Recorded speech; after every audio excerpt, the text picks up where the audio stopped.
जब साथ निभावे के ना रहे,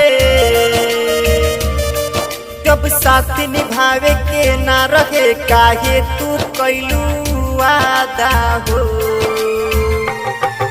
अपन तू बना के छोड़ दिहलू, अपन तू बना के छोड़ दिहलू, गम दिहलू सहे से ज्यादा हो।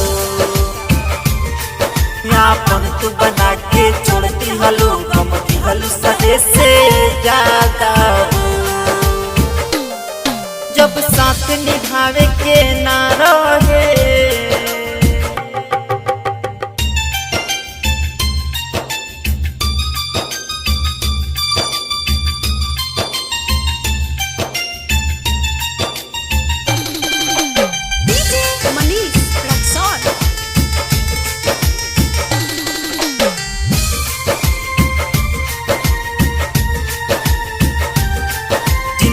मोर जहर बना दिहलू,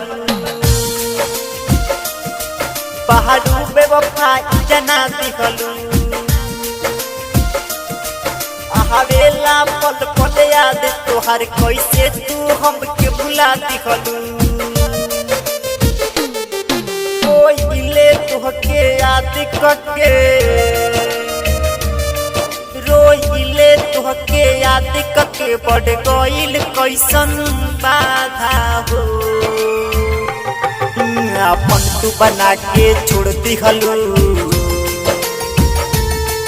अपन तू बना के छोड़ दिहलू, गम दिहलू सहे से ज्यादा हो।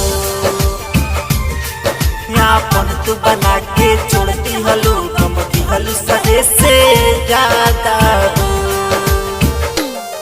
जब साथ निभावे के ना रहे,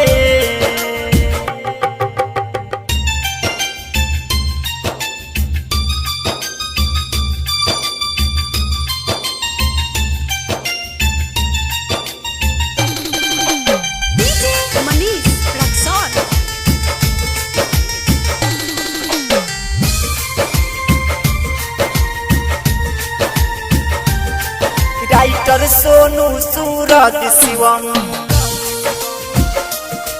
के दे दिखलू चालू तू गम। कहे धर्मेंद्र आदित हो, कवनो जहरिया पियादित हो।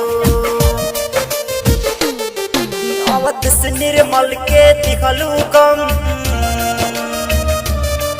अवध से निर्मल के दिखलू गम। दी कैसे ही बता दहो, अपन तू बना के छोड़ दिहलू, अपन तू बना के छोड़ दिहलू, गम दिहलू सहे से ज्यादा हो। अपन तू बना के छोड़ दिहलू, गम दिहलू सहे से ज्यादा हो। जब साथ निभावे के ना रहे। Mix by super recording studio Sugauli.